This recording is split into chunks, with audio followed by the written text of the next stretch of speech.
हाँ हीरोइन, कहाँ जाएगी? क्या? कहाँ जा रही है? हट जा रास्ते से। अबे कहाँ जा रही है? कहाँ जाएगी? छोड़।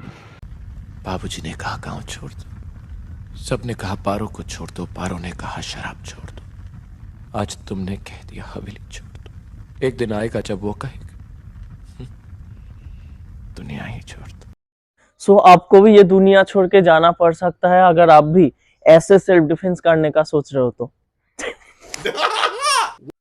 सो आपको एक बात हमेशा याद रखना पड़ेगा, कभी भी अगर इस तरीके की सिचुएशन आपके लाइफ पे क्रिएट होता है तो आपकी बैक साइड को दुश्मन को नहीं देना है। सपोज हम दोनों में ये मुझे परेशान कर रहा है तो किसी भी तरीके से मैं अगर बैक साइड दूंगा तो प्रॉब्लम हो जाएगा, ठीक है। और या तो मैं अगर इधर से भी जाऊंगा फिर भी मैं उसको बैक ही दे रहा हूं, ठीक है। तो कभी भी उसको अपना बैक नहीं देना। और कोई भी आपको सुनसान सी जगह पे अगर परेशान कर रहा है तो वो आपको पुदीना देने के लिए तो मतलब नहीं बोल रहा है ना। ले लो पुदीना। तो अब मान लीजिए कि ये मुझे परेशान कर रहा है, मुझे 2-4 चीजें ध्यान रखना है। First, any how push him and direct going kick, okay.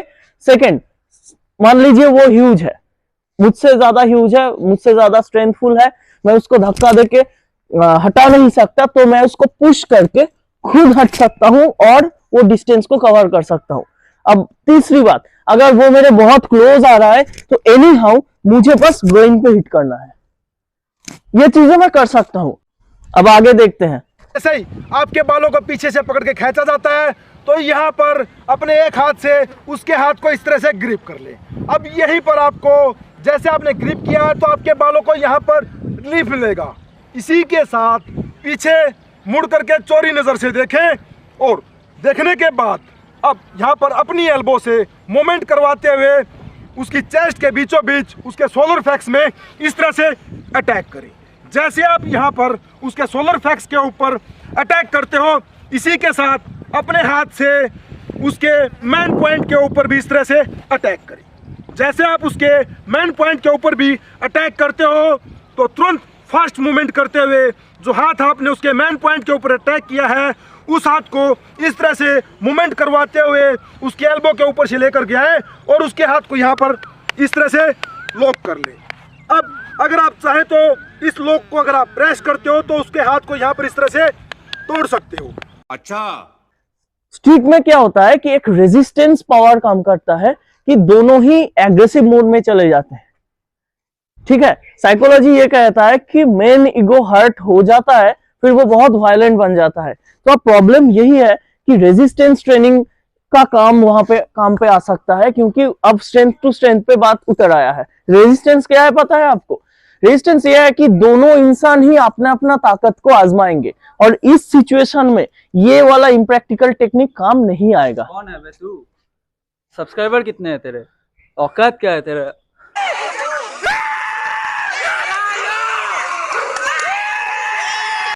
तो देखा आपने रेजिस्टेंस क्या होता है, कहां कहां से आ जाते हैं मुझे औकात बताने वाले। निकल लड़के, अभी निकल। बड़ा मैं यही कह रहा था कि रेजिस्टेंस ये होता है कि दोनों ही अपना पावर को इस्तेमाल करेंगे और उस वक्त ये सब चीजें काम नहीं आएंगे। और हाँ, वहां पे जो लाल बटन है उसको प्रेस करके सब्सक्राइब कर दो, क्योंकि वरना कोई भी उठ के आ जाएगा और मेरा औकात पे सवाल उठाएगा, मुझे अच्छा नहीं लगता। सब्सक्राइब कर दो। चले एक काम कर, 200 रुपए दे और 50 रुपए काट ओवर एक्टिंग के वजह। कर दो सब्सक्राइब। एवरी डे हमें एक पेन अपने साथ कैरी करना है, खास करके जब आप सुनसान सी जगह पे जा रहे हो, जैसे कि उस वीडियो में सिचुएशन में दिखाया गया है। हमेशा अपने साथ एक पेन कैरी करना। अब सेकंड चीज, जब भी वो हमें पकड़ेगा हमें रिहोल्ड करना है और उसको यहाँ पे स्ट्राइक करना है। जो भी हमें पास में मिलेगा हम वहीं पे हिट करेंगे प्रॉपर तरीके से। अब हिट करते हुए उसको प्रेस करेंगे और आसपास ध्यान से देखेंगे जो भी कुछ है। मान लीजिए ये जो स्माइली बॉल है ये एक पत्थर है, तो मैं इससे इसको डरा सकता हूँ, ठीक है, और अपना डिफेंस कर सकता हूँ। ऐसे बहुत तरीके की चीज हो सकता है, कोई लकड़ी हो सकता है, कुछ भी हो सकता है। और याद रखिएगा, सेल्फ डिफेंस का मतलब ये नहीं है कि मैं खाली हाथ में कैसे अपना रक्षा कर सकता हूं। हमें याद रखना पड़ेगा हर वो चीज जिसको हम एज अ वेपन यूज कर सकते हैं वो हम करेंगे। तो दोस्तों अगर आप ये सोच रहे हो कि अगर हम स्ट्रीट में पेन लाना भूल गए तो क्या, एक सेकेंड, एक और मोटिवेशनल म्यूजिक लगा। तो दोस्तों अगर आप ये सोच रहे हो कि मैं स्ट्रीट पे पेन लाना भूल गया तो क्या होगा, तो इसमें मैं एक ही चीज कहना चाहता हूँ कि जैसे कि आप अपने वॉलेट को नहीं भूलते, अपने फोन को नहीं भूलते, क्योंकि उन चीजों का आपके पास इंपॉर्टेंस है और आपको ये समझना पड़ेगा कि एक पेन आपको इन सब डेंजर से मुक्ति दिला सकता है, आपको डिफेंस करने में मदद कर सकता है। दैट्स वाई आप ये भूल नहीं सकते, आपके पास कोई चॉइस नहीं है।